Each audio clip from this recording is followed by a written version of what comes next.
एक बहन की चिट्ठी, छोटी मगर दिल छू लेने वाली कहानी। दोस्तों, कहानी को जरूर सुनें। हम अपनी मंजिल तक पहुंचने से पहले ही बीच में अटक गए थे। अब हम तीनों नहीं जानते थे कि हमारी नियति हमें कहाँ ले जाने वाली थी। एक बंद लिफाफे के अंदर हम तीनों छटपटा रहे थे। हम तीनों में मैं यानी चिट्ठी, राखी और रोली की पुड़िया थी। हम तीनों को बड़ी जतन से तैयार करके एक बहन ने लिफाफे के अंदर रख के रवाना किया था। यह वही बहन थी जो पिछले 5 सालों से सावन के महीने में पीहर नहीं गई थी। इसलिए वह पिछले 5 सालों से ऐसा ही लिफाफा तैयार करके पोस्ट बॉक्स में डाल आती थी। उसे यह लिफाफा भेजकर एक तसल्ली होती थी कि वो ना सही, कम से कम उसकी राखी तो उसके भाई तक पहुंच जाती है।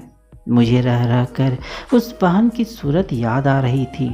मैं मन ही मन ईश्वर से उस बहन के इस लिफाफे को मंजिल तक पहुंचाने की प्रार्थना कर रही थी। बारिश जोरों पर है, बस अब आगे नहीं जा सकती। आगे की सड़क बहुत खराब है। अगर कल सुबह तक बारिश रुक गई तो बस कल सुबह ही रवाना होगी, वरना क्या कहना चाहता है बस का कंडक्टर? क्या बस सच में आगे नहीं जाएगी? क्या गाड़ी में सवार यात्री उतर जाएंगे? यात्री तो अपनी मंजिल किसी न किसी तय कर ही लेंगे, मगर हमारा क्या होगा? क्या हम तीनों लिफाफे सहित कहीं फेंक दिए जाएंगे या तेज बारिश में कहीं गलकर बह जाएंगे? मैं बुरे अंदेशों से घिरकर उस बहन को याद करके दुखी होने लगी, जिसने बड़े जतन से हमको अपने भाई के लिए भेजा था। दिन भर की भाग दौड़ से भरी जिंदगी के बीच उसने इस राखी को बनाया था। मुझे भी वह अपने जीवन की आपाधापी के बीच बड़ी मुश्किल से लिख पाई थी। मुझे लिखते वक्त उससे गीले आटे की, तेल और मसालों की, उसके थके हुए शरीर के चिपचिपाते पसीने की गंध आ रही थी। वह गंध उसकी व्यस्तता का प्रमाण थी, जिसे मैं अपने भीतर भी महसूस कर रही थी। मुझे लिखते हुए वह बार बार रोई थी।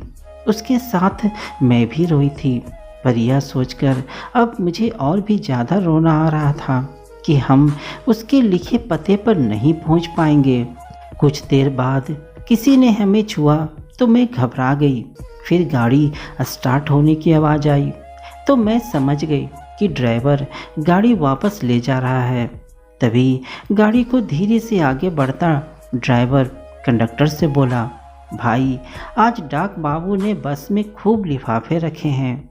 इनमें ज़रूर कई बहनों की राखियाँ और चिट्ठियाँ होंगी।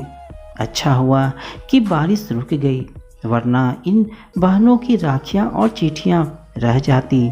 यह कहता हुआ बस का ड्राइवर हमें हमारी मंजिल की ओर ले चला और हम तीनों मारे खुशी के लिफाफे में ही उछल पड़े। दोस्तों, आपको यह छोटी सी कहानी कैसी लगी मुझे कमेंट में ज़रूर बताइएगा। तो मिलते हैं दोस्तों अपनी अगली कहानी में। तब तक अपना ख्याल रखना।